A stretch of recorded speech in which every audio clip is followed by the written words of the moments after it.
San Antonio long before a 98-year-old nun became the biggest star of the 2018 N.C.A.A. men's basketball tournament. Immaculata, a small Catholic college outside Philadelphia, won the first 3 de facto national women's basketball championships. The Mighty Mac's titles in the early 1970s, Bill Russell's breakout success at the University of San Francisco in the 1950s, and the presence of Villanova and Loyola-Chicago at this weekend's Final Four are just 3 data points among many that prove an undeniable fact. In college basketball, Catholic schools have long punched well above their weight. The reasons stretch back a century and, some would argue, to the New Testament itself. "It is a real thing," said Julie E. Byrne, a professor of religion at Hofstra University who studies American Catholicism. As the Final Four coincides with Easter weekend, this phenomenon is as real as ever.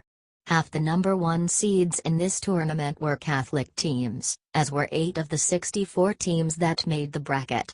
Loyola is named for Saint Ignatius of Loyola, the founder of the Jesuits, and has Sister Jean Dolores Schmidt as its chaplain and unofficial scout. Villanova is associated with the Augustinian order. Both are still playing.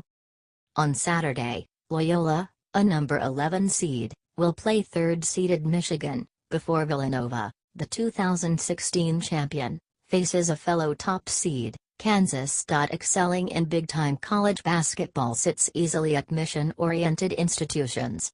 Sports are not only these universities' front porch, but also the faith's emissary. Villanova's president, the Reverend Peter M. Donahue, hosts an opening mass for athletes every year, where he reminds them they are ambassadors for the university's mission. "To have our charism move on, he said, using a dogma-tinged Greek word for spirit, the banner needs to be carried. The history of basketball excellence at Catholic colleges stretches back as long as the tournament itself.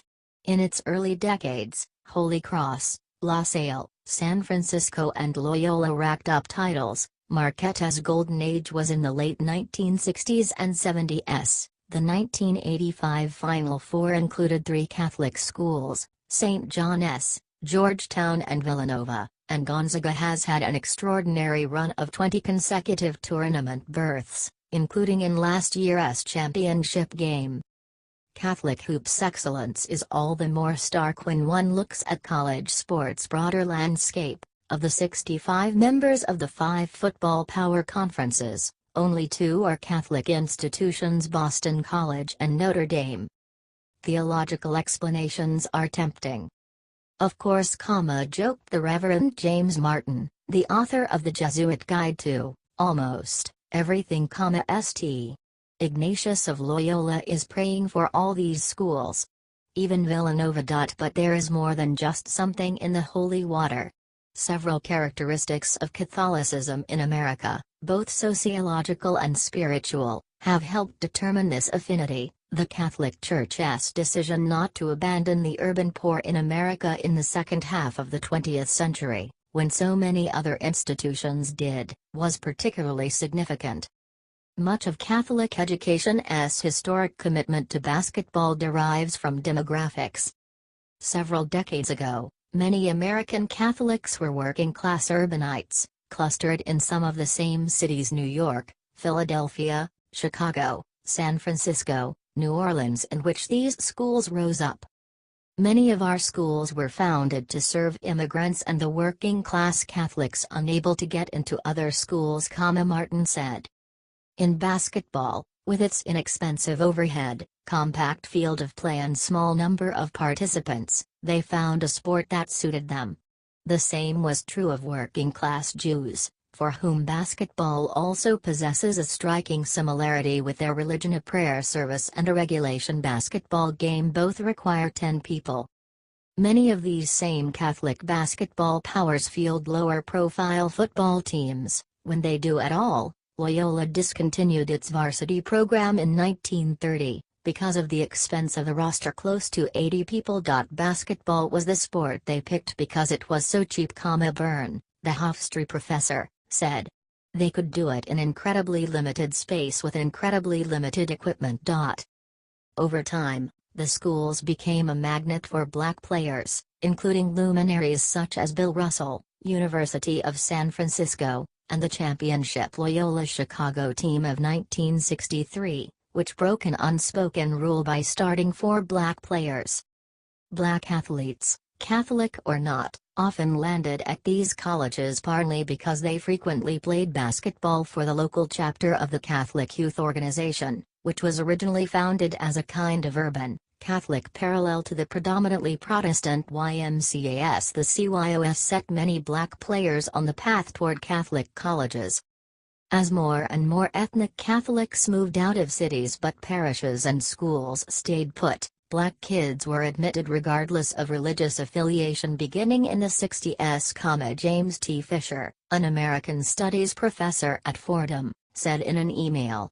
Then the church turned demographic fact into theological virtue by embracing urban advocacy and racial justice. It also made competitive sense. Much as a New Yorker, Frank McGuire, won the 1957 title at the University of North Carolina by taking several first- and second-generation Irish and Jewish Americans from the New York metropolitan area down to Chapel Hill. Another coach from New York, Al McGuire, no relation, used his personality, his charisma, to recruit black players to Marquette, in Milwaukee, in the 1960s and 70s. When many state schools still had unwritten quotas. He sold kids and families on the fact that, hey, I am a white Irish Catholic. I didn't grow up in the neighborhood, but I grew up next door to it. Fisher said. There is nothing in Catholic dogma that specifically elucidates the virtues of basketball. Yet several scholars pointed to elements of American Catholicism that helped persuade schools to embrace sports. Jesuit philosophy embedded at so many top basketball schools, such as Gonzaga, Xavier, Creighton and Georgetown, extends to all aspects of life. It preaches cura personalis, or care for the person in not only the intellectual and spiritual sense, but the physical one, too. Catholicism in America taught that all aspects of life could be sacred, Byrne said, maybe even basketball. It's not that sports were particularly holy, but you could see it as a holy thing to do.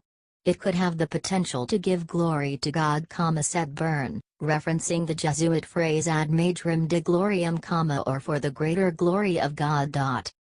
For St. Joseph's coach Phil Martelli, these teachings comport with the sport that he called the greatest societal experiment. In basketball, it doesn't matter if you're black or white, rich or poor, city or suburbs, said Martelli, whose wife, Judy Mara Martelli, played on those 3 Immaculata championship teams. And in the Catholic faith, you shouldn't be measured by those things, your W2 or what you drive. You should be measured by your character.